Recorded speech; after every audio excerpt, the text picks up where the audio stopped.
Okay, if you do want a question, please raise your hand and we'll get a microphone to you. Ali will take the first one down here. Hi, Jose. Dele Alli obviously had a big chance at 2-1. Didn't take it. The game went the other way. Does that show how kind of close a football match can be like that? Yeah, the match was close and would be always close. If you look at it in that perspective, okay, we lost a big chance to score a beautiful goal and to score 3-1. But that's football, and nobody to blame. Ben arrives in a great position. The cross is great. Dele makes the run that he has to make. He's pretty good in the air for a player that is not a striker. He's a good header of the ball. It was unlucky. John. Jerry, they've had more injury problems. Hugo Lloris didn't play today. How bad is his injury, and when might he be back? I don't know. It's hard to say when he's going to be back. Is it a big problem? I don't think it is. But not ready to play today, and have to wait. Take a question from Nick here. Here you go. Just about the outcome of the game. It was obviously a game that swung between both ends. Was it a fair result in the end for your side? I don't think so. I think it was a very good game with two teams that no one was happy with the draw. Two teams trying to win it. Of course, two teams with a different style. They are what we all know they are. Incredible, fast and strong in counter-attack. We are a different team, and obviously without the strikers we try different solutions. I think it worked in the sense of we managed to score goals, we managed to have some opportunities, we managed to arrive in dangerous positions. I don't know, I don't have data with me in this moment, but I believe that we had more possession than them, so we had more control than them. I think it's unfair. The result is totally unfair for us, but that's what it is. Tony. Jose, just to go back to the strikers thing, was that the difference? They've got a striker, Jimenez, 23 goals, I think, this season. You don't have a striker at the moment. Is that the difference? You know, it would be too easy for me to say that. I prefer to focus on this game today and try to forget the players that we are missing. They have Jimenez. Yes, they have Jimenez, fantastic player, and they have incredible counter-attack that is very difficult to stop, especially if you don't have that mentality that they showed. Because, for example, in the first minute of the game, Ruben Neves makes a tackle on Lucas going to counter-attack and attacking spaces. And that is nothing to do with the result of the game, but is something that I would like one day, when I have the opportunity, to ask to the PGMO people.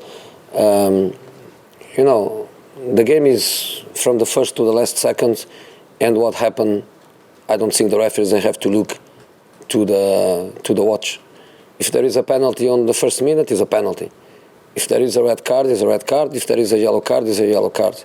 So that is a yellow card. That is a yellow card, and that is a way where the referee shows immediately what you can do and what you cannot do. In the last minute, they did the same with Dendoncker, that the referee gave correctly the yellow card, and I think that's the way a team has to play football. That's the way they did. You know, the referee is there to punish, but they had the correct mentality, and I think we were punished not just today on the second and third goal, but for quite a long time, because we don't have that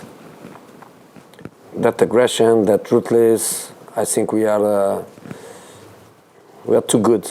We are too good. We are too nice. And that was the only thing that made the difference of the game, because I think tactically the team was really good.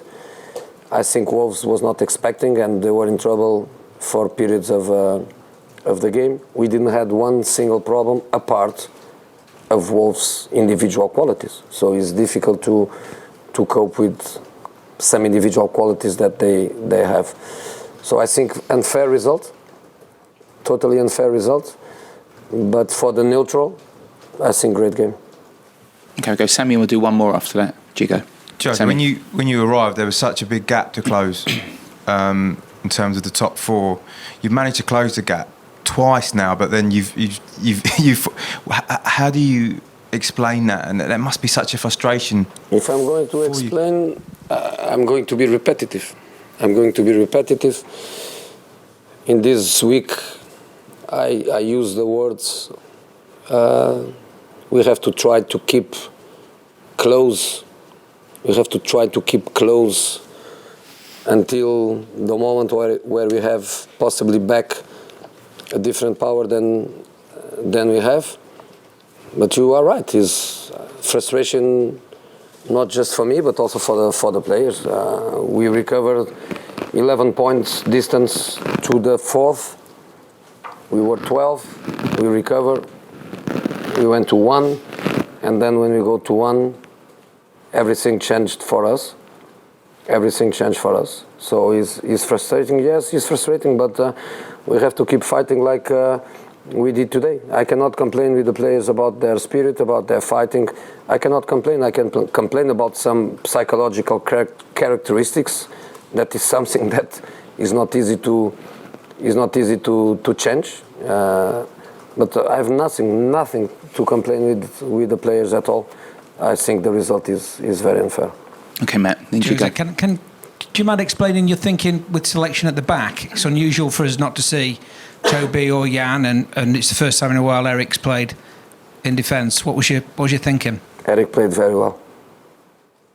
I think Eric played very well.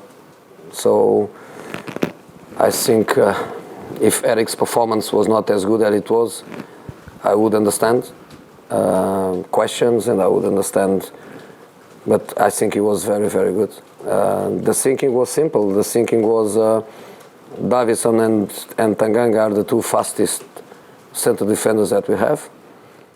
And Eric is the one that by nature is a midfield player. So playing in the middle of the other two centre backs was the one that normally is more comfortable to step up, is more comfortable with reading the game and passing. So it was a mixture of giving security, but at the same time keeping fast people in the back. I think they played well. I think especially Eric was very, very good. And sometimes you concede goals and you blame goalkeepers, you blame defenders. As other times you concede goals and it's a global situation. And I think it was. When it is a transition, when it comes from behind midfield, and I think is not about them. Okay, Paul, last one. Jose, you previously said that Troy Parrott you didn't think was ready. He was on the bench today. What has he done to show that he's ready, and could he be ready for a start against Norwich? He's not ready. He was on the bench. He's a good kid. He's a good talent. He's a kid that we want to help. He's a kid that needs help not just on the pitch but also outside the pitch. He's a kid that we are going to take care of, like since the beginning. And he's a kid that is going to have, obviously, his real opportunity in the right moment when we feel is the moment. Why he was on the bench? He was on the bench because Lamela, before the game, he told that he was not even ready to go on the bench. So in that moment, without Lamela, we brought Troy, and in the last five minutes, you put a striker that at least knows the position and try to fix Cody and try to give a little bit more space and freedom to Dele, and that's the way it is. Okay, guys, thank you. Thank you.